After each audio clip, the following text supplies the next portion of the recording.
Every family has that one box of Christmas decorations, the one that smells like dust and basement air, filled with tangled lights and memories. For the Miller family, that box was supposed to be a bridge to their new home's history. But among the tinsel and the plastic stars, they found something that didn't belong. A glass ornament. A perfect, hyper-realistic human eye, frozen in a stare that seemed to follow them across the room. They thought it was just a weird, vintage antique. They were wrong. By the time they realized the ornament wasn't made of glass, it was already too late to take it off the tree.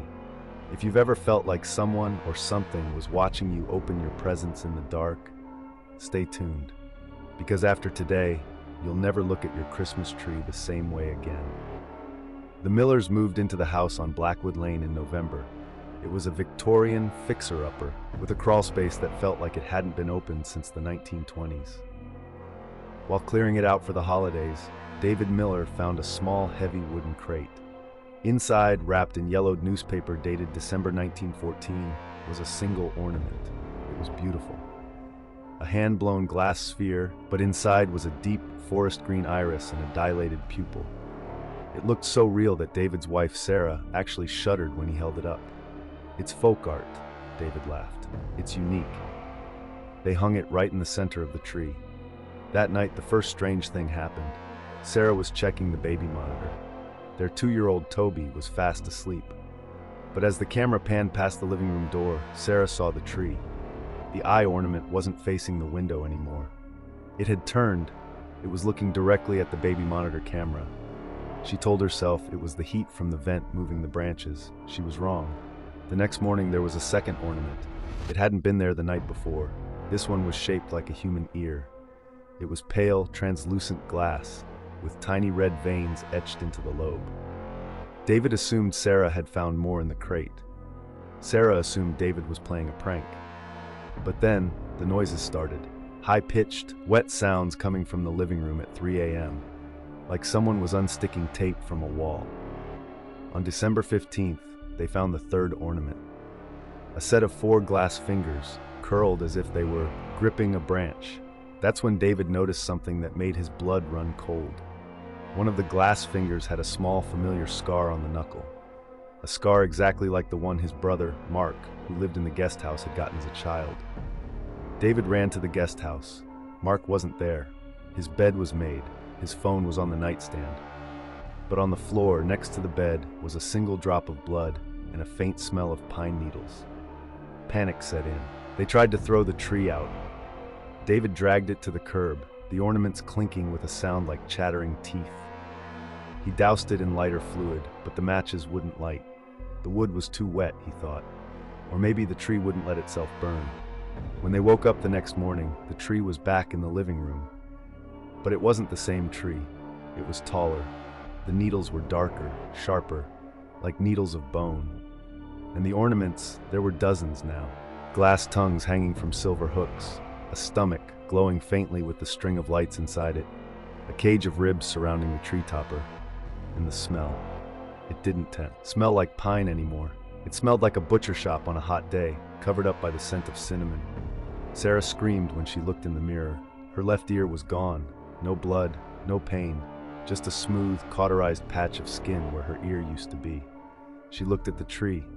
There, hanging near the top, was a new ornament. Her ear.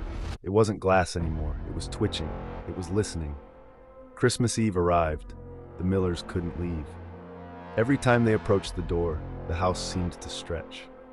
The hallway became miles long.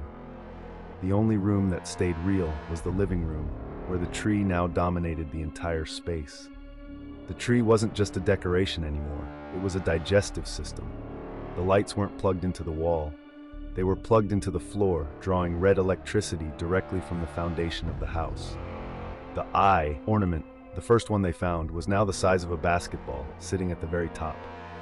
It blinked. It looked at David. "Merry Christmas," a voice whispered. It didn't come from a mouth. It came from the dozens of glass-tongue ornaments, all vibrating in unison. The tree began to grow rapidly, its branches reaching out like tentacles. They didn't want to kill the Millers. They wanted to decorate them.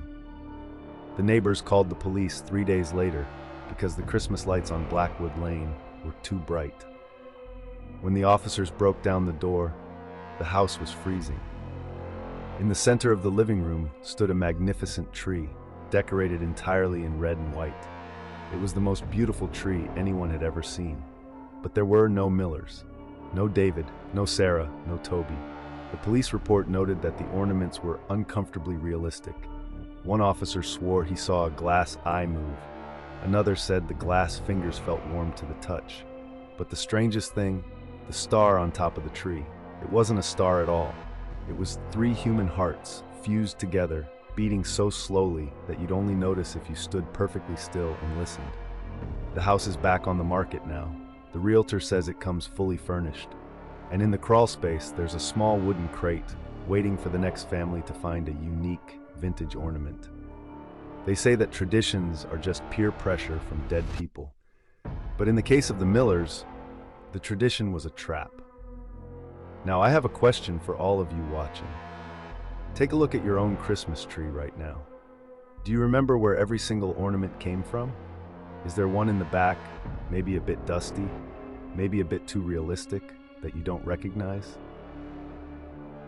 If you found an ornament that looked a little too much like a part of you, would you have the courage to throw the whole tree away?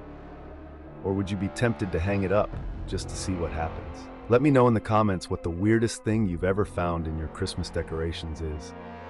And remember, keep the lights on tonight. You never know who or what is looking back at you from the branches.